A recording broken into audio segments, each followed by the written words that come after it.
So the first thing we want to talk about is digital molecular matter, or DMM technology, which is a technology that allows us to simulate the way that materials behave in the real world based upon real world properties. So wood will break like wood, glass will break like glass, metal will even dent like metal.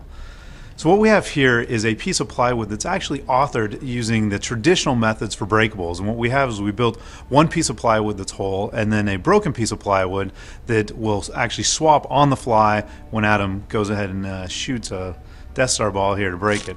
So there you can see that that piece of plywood did break. This is how everybody else authors breakables in games, even on next gen. And it's not very interesting because it doesn't take into account the direction of the impact, the force of the impact, the size of the object that's actually hitting it, and it looks pretty much the same every single time. But if we move down the hallway, we can show you a piece of plywood that actually has digital molecular matter applied.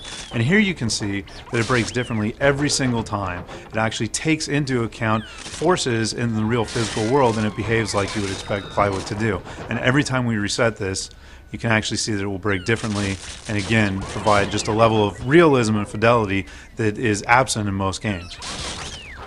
This is a data-driven system because it's a simulation, which really allows us to experiment. So on the fly with a button press, Adam can go ahead and change this plywood from kind of a soft plywood to a tougher wood.